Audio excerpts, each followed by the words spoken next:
అడవి బిడ్డ, ఇక్కడి మట్టి బిడ్డ గౌరవనీయులైన మంత్రివర్యులు సీతక్క గారు.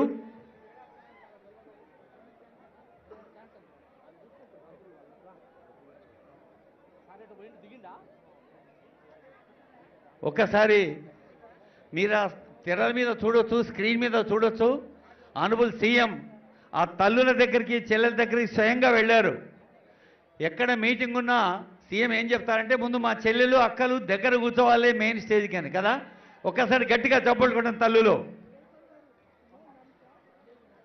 ఇది తెలంగాణ రాష్ట్రం ప్రతిబింబిస్తున్న ఇందిరా మహిళా శక్తి స్వరూపాలైన ఆ తల్లుల ఆశీస్సులు అందుకుంటూ ఇప్పుడు సీతక్క మేడం గారు. జై సమ్మక్క సార్లమ్మ తల్లికి, జై సమ్మక్క సార్లమ్మ తల్లికి. ఈరోజు మన ముఖ్యమంత్రి గారు మరి ఎంతో భక్తి శ్రద్ధలతో ఈ ప్రాంతంలో ఉన్నటువంటి మన తల్లులైనటువంటి సమ్మక్క సార్లమ్మ గద్దెలు ప్రాంగణాన్ని పునరుద్ధరించడం కోసం గతంలో ఏ ముఖ్యమంత్రులు కూడా కనీసం జాతరలకు కూడా చక్కగా రాలే గాని ఈరోజు భక్తుల విశ్వాసం మేరకు, నమ్మకం మేరకు, ఆదివాసీ ఆచారాలు సాంప్రదాయాల మేరకు మరి గద్దెలు గుడి చుట్టూ నిర్మాణాన్ని మరి గ్రనైట్ తోటి రాతితో నిర్మించి 1000 ఏళ్ళు సమ్మక్క సార్లమ్మ కీర్తి, ప్రజల యొక్క భక్తి విశ్వాసాలు వర్ధిల్లాలనే లక్ష్యంతో ఇక్కడికి కొత్త ప్రణాళికతో రావడం జరిగింది. వారికి ముఖ్యమంత్రి గారికి ప్రత్యేకంగా ధన్యవాదాలు తెలియజేస్తా ఉన్నాను.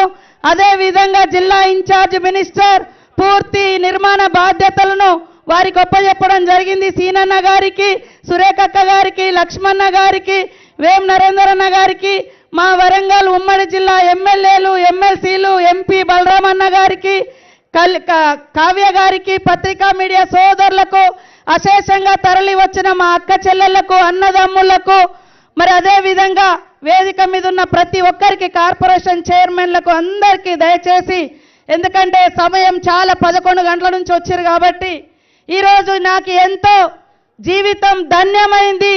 ఒకే ఒక కోరిక, సమ్మక్క సార్లమ్మ చరిత్ర మరి ఇప్పటికీ 13వ శతాబ్దంలో మొదలైతే మరొక 1000 ఏళ్ళు ఉండాలి. అది